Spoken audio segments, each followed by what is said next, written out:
What's the oldest technology humans ever invented? It's not the wheel or fire or even language. It's trust. Long before we built cities, currencies, or computers, we learned how to trust one another. Trust was the invisible software that allowed our species to cooperate on a massive scale. It let strangers trade, families grow into tribes, and tribes become civilizations. Without trust, every single interaction would require constant suspicion, endless verification, and crippling friction. Life would be slow, paranoid, and incredibly small. As societies grew larger and more complex, our methods of trusting each other had to evolve. We couldn't know everyone personally anymore, so we started to trust symbols, systems, and institutions. A piece of paper with an official stamp could prove you owned land. A signature on a document could bind two strangers in a legal agreement. And a bank's ledger could promise that your money was safe, even when you couldn't see or touch it. We scaled trust by creating intermediaries, and these institutions became the custodians of our cooperation. For centuries, this model worked surprisingly well. We trusted kings to rule, courts to deliver justice, banks to guard our wealth, and governments to keep order. Over time, these middlemen popped up everywhere, not just in finance, but in communication, commerce, and even information itself. We trusted publishers to filter truth from fiction, corporations to protect our data, and social platforms to connect us fairly. But this centralization of trust came with a hidden cost. The more we relied on these intermediaries, the more power we handed over to them. And as history has shown us time and again, power is rarely immune to abuse, error, or decay. Every major financial crisis, every massive data breach, every institutional collapse tells the same fundamental story. Somewhere along the line, trust was broken. Sometimes it was shattered by pure greed. Other times by simple incompetence. And sometimes it was broken by the sheer complexity of systems that had grown too large for anyone to truly control. The 2008 global financial crisis wasn't just a failure of markets. It was a catastrophic failure of trust. People trusted banks, which trusted rating agencies, which trusted mathematical models that almost no one fully understood. When that house of cards collapsed, millions of ordinary people paid the price. And what was our response to these failures? Did we fundamentally question our reliance on centralized trust? Rarely. Instead, we added more layers. More regulations, more oversight, more auditors, more intermediaries. We tried to patch up broken trust with more bureaucracy. But each new layer just added more friction and often made us even more dependent on the very kinds of systems that had failed us in the first place. Then came the digital age, and the problem exploded. As our lives migrated online, trust became something abstract and invisible. We trust giant tech platforms with our most personal data, our social connections, our private memories, and even our digital identities. We click "I agree" to terms of service we never read. We assume these complex, opaque systems will work as promised, not because we can verify their inner workings, but because opting out feels practically impossible.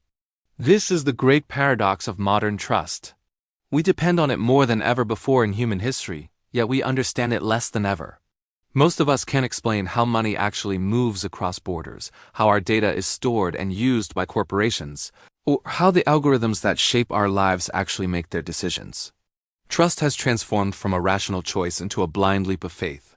It's precisely at this moment in history, when trust has become both absolutely essential and terrifyingly fragile, that blockchain enters the story.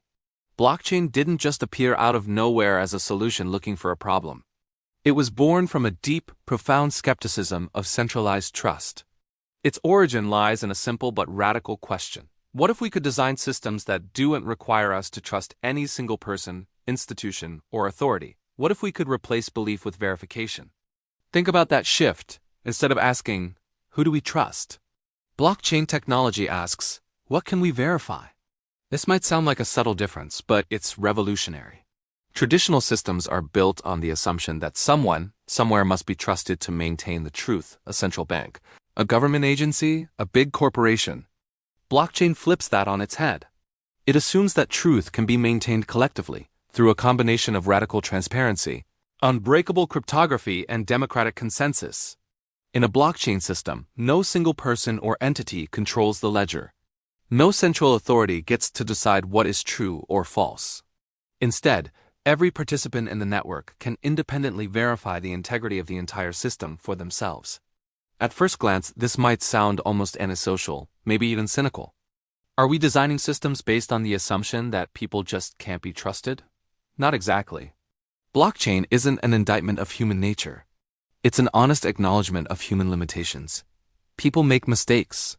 Institutions decay. Incentives change over time.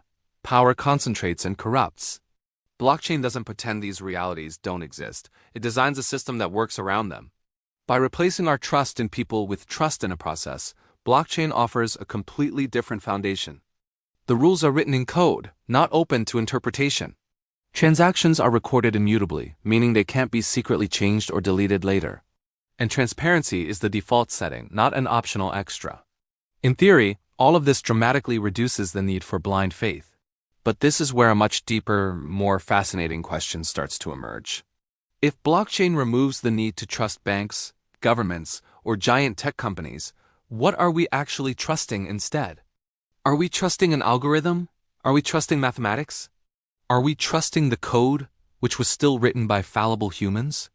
Or are we trusting a decentralized crowd of anonymous participants, hoping that economic incentives alone will keep everyone honest? The promise of blockchain is often framed with the buzzword, trustless systems. But trust doesn't simply vanish into thin air. It transforms. It migrates. It hides in new and unexpected places. When you use a blockchain, you may no longer be trusting a bank teller, but you are trusting that the cryptography is sound and hasn't been broken. You are trusting that the majority of network participants will continue to act honestly to protect the system. You are trusting that the software code does exactly what it claims to do and nothing malicious. These might not be emotional forms of trust, but they are absolutely forms of trust. And this tension is what makes blockchain so philosophically interesting. It forces us all to confront a truth we often prefer to ignore. Trust has never been free. It has always carried risk. The real question isn't whether we trust, but how we trust and on what terms. As this technology challenges centuries-old assumptions about authority and power, it's inviting us to rethink the very architecture of trust itself. To see it not just as a moral virtue, but as a system design problem. Not as something we feel, but as something we can actually test and verify. And believe me, this is only the beginning of the story. Because once you unmoor trust from its traditional anchor in centralized institutions, it has to find a new home. In the next video, we're going to step inside the machinery of blockchain itself and ask the central question head-on. When you remove trust from the center of a system, where does it actually go? We're told that blockchain will make us live in a trustless world. But if we don't trust our banks, our governments, or our big institutions anymore, where does that trust actually go? Blockchain doesn't ask us to get rid of trust completely. It asks us to move it. And where we're moving it isn't to another person or another company. We're asked to trust a system. A system built on rules so clear that anyone can check them for themselves. At its core, blockchain is about a simple but powerful idea, a shared single source of truth. Instead of one central ledger controlled by a single authority, think of a digital record copied and spread across thousands, maybe even millions, of independent computers. Everyone has the same version of history. Nobody needs permission to look at it, and no single person can alter it alone. Agreement isn't dictated from the top down. It emerges from consensus. And consensus is the first place where trust quietly reappears. We're trusting that a huge decentralized group of strangers can agree on what's true without secretly plotting together. This sounds unlikely, right? But that's where incentives come in. Blockchain networks are cleverly designed so that being honest pays off, and trying to cheat is punished. Verifying the truth becomes the most logical and profitable thing to do. In this world, trust isn't emotional or personal anymore. It's statistical. You don't trust any single person on the network. You trust the sheer mathematical improbability that enough of them could coordinate a dishonest attack all at once. It's not about faith in human goodness. It's about confidence in math and game theory. Then there's the second pillar of this new trust, cryptography.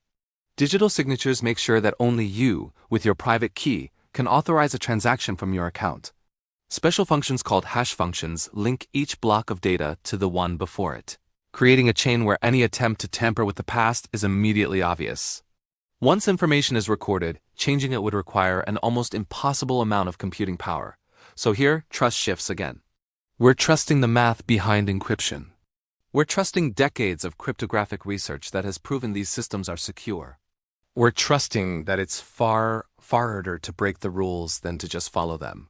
It's a silent trust, invisible to most of us, but it's the absolute foundation of the entire system. But blockchain takes it even one step further with something called smart contracts. This is where trust moves directly into code. Agreements are no longer enforced by lawyers or courts. They're enforced by self-executing programs. If certain conditions are met, actions happen automatically. There's no room for personal judgment, no fuzzy interpretation, and no delay. This leads to the radical idea that code is law. And this presents a huge philosophical question. When the rules are literally baked into the software, trust becomes black and white. The code either runs as it's supposed to, or it doesn't. There's no way to appeal to a judge about fairness, intention, or special circumstances. What you see in the code is exactly what will happen.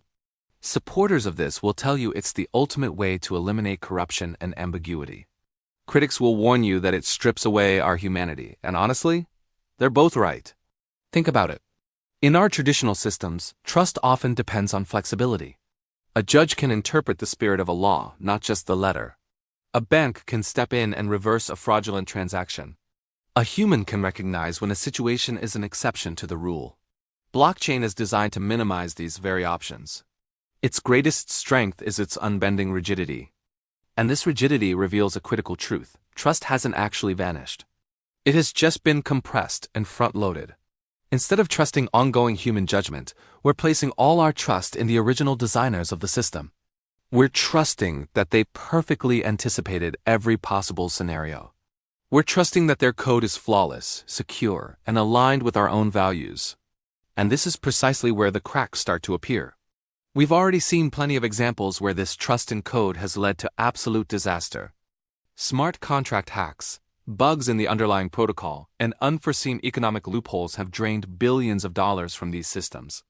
In every single one of these cases, the code worked exactly as it was written, but completely different from how it was intended.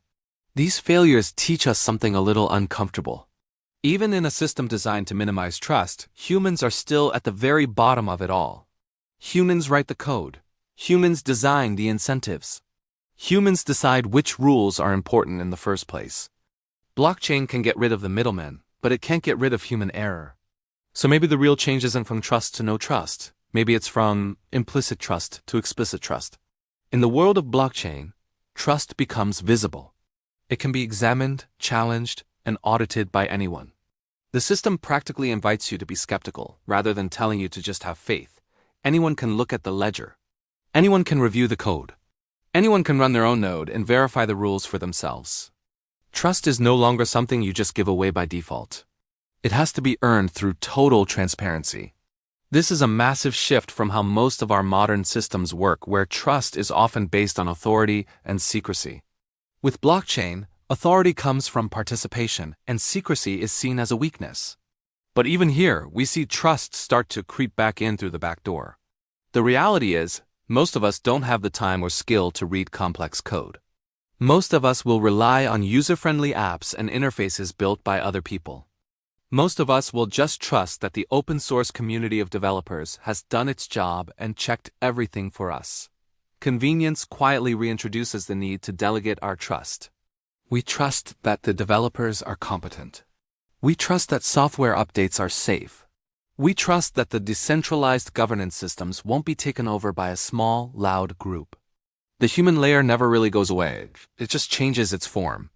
This leads us to a much deeper realization. Blockchain doesn't eliminate trust. It reframes it as a choice you actively make rather than an obligation you're born into. You're not forced to trust the system, you have the option to verify it. But verification takes effort, and effort has a cost in time and energy. So every single user has to decide for themselves. How much trust am I willing to outsource, and how much am I willing to verify on my own? In a way, blockchain holds up a mirror to us.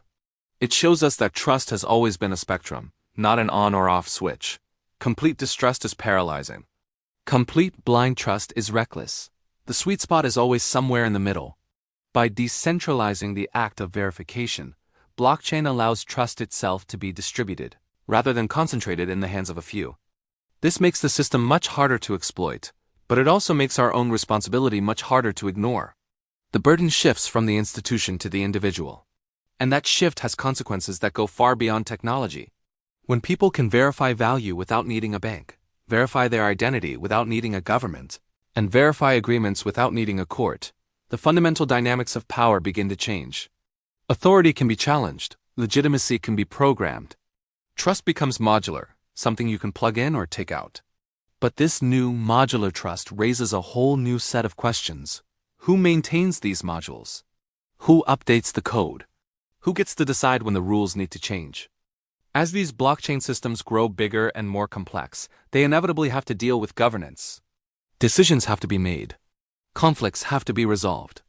Sometimes the community disagrees so strongly that the chain splits in two, creating a fork. Communities divide.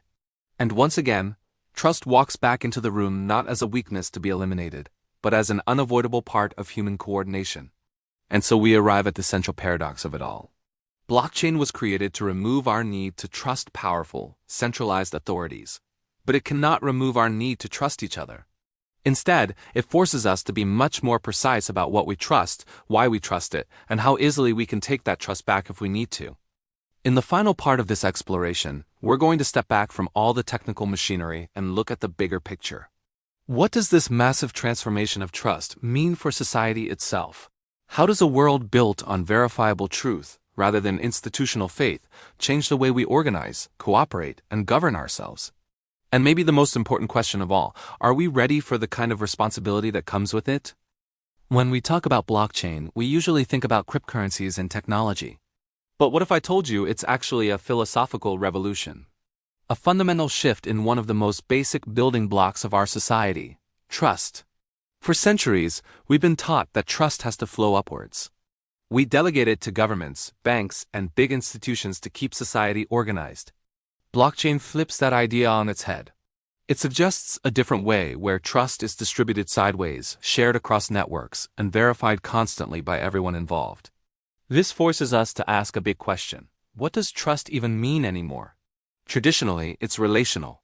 We trust people and institutions based on their reputation or past experiences. We believe they'll do the right thing, or at least that there are consequences if they don't. But in the world of blockchain, trust becomes structural. It's not about believing in someone's good intentions. It's just about relying on a system where bad behavior is either impossible or just doesn't make sense. We're moving from trust me to verify me. But this new kind of structural trust enforced by computer code comes at a price. Code is rigid. It's unforgiving. A smart contract doesn't care about your reasons or extenuating circumstances. It only cares if the predefined conditions were met. There's no room for mercy, negotiation, or human judgment. This is both its greatest strength and its biggest weakness. As these systems expand into finance, governance, and even our personal identities, we have to face a pretty uncomfortable question. Do we really want a world where fairness is defined by code instead of context? A world where algorithms resolve our disputes instead of dialogue? Where accountability is cryptographic instead of human? The answer, most likely, isn't a simple yes or no. History shows us that no single model of trust is perfect. Healthy societies need a balance between strict rules and flexible relationships, between automation and human discretion. The best-case scenario isn't that blockchain replaces human judgment, but that it constrains it, clarifies it, and makes it transparent for everyone to see. And that's one of the most exciting things about this technology. It doesn't eliminate trust. It makes trust measurable. Through radical transparency, communities can see exactly how decisions are made, how money moves, and where power is accumulating. This visibility changes everything. When every action is permanently recorded on a public ledger, accountability stops being an afterthought and becomes a shared, collective responsibility. Of course, this transparency creates new challenges. Public ledgers can reveal patterns we didn't intend to share. That layer of pseudonymity can be cracked. The very tools designed to protect integrity could, in the wrong hands, be used to erode privacy. So trust shifts again. This time, we're not just trusting that information is secure, but we're trusting how that information will be used by others. The evolution of blockchain governance adds another layer of complexity. Even decentralized systems need coordination. Code needs to be updated. Security flaws need to be fixed. And communities have to agree on the values they want their system to reflect. So, new forms of leadership emerge: voting with tokens, informal social agreements, and collective decision-making. And just like that, trust creeps back in through the back door. We find ourselves trusting that influential players will act responsibly. We trust that the system's incentives align with its long-term health, not just short-term profits. We trust that the collective intelligence of the crowd will be wiser than a single, centralized authority. These aren't guarantees, they are bets on human nature. But these aren't blind bets. They are transparent, they are debatable, and most importantly, they are reversible. If a community disagrees with a decision, they can literally break away and create a new version of the network, a process called forking. If the governance model fails, people can just leave. This flexibility introduces a completely new form of trust: conditional trust. And conditional trust might just be blockchain's most profound contribution to society. It's the idea that trust should never be absolute. It must be earned, constantly monitored, and it can be taken away. In a blockchain world, trust isn't a blind leap of faith. It's a continuous, ongoing evaluation. This principle goes far beyond just crypto. Think about it. Identity systems built on blockchain challenge the idea that only governments can issue our identities. Supply chains verified on a distributed ledger question whether we need to trust corporations to tell us where our products came from. Decentralized autonomous organizations, or DAOs, are experimenting with running entire companies without a traditional CEO or board of directors. In every one of these cases, the same question echoes: when all the familiar structures of authority are gone, what do we trust? The answer seems to be layered.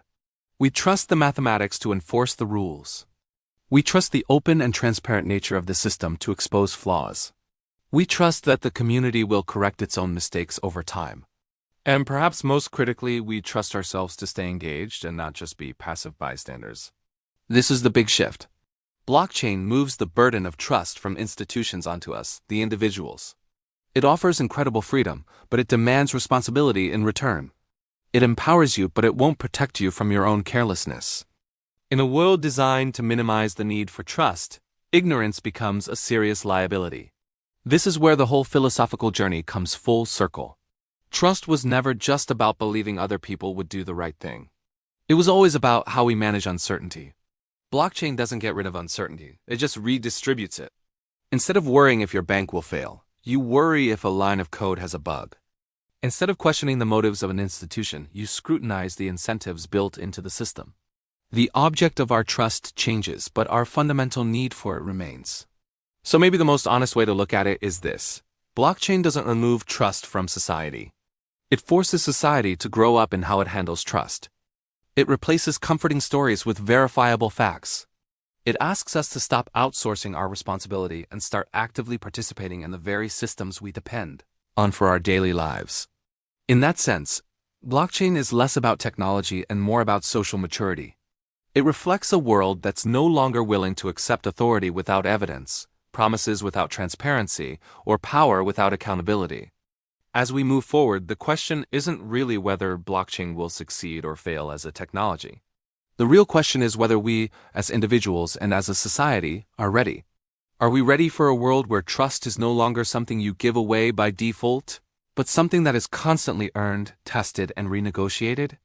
Because when you take trust out of the center of a system, you don't leave an empty space. You leave a mirror.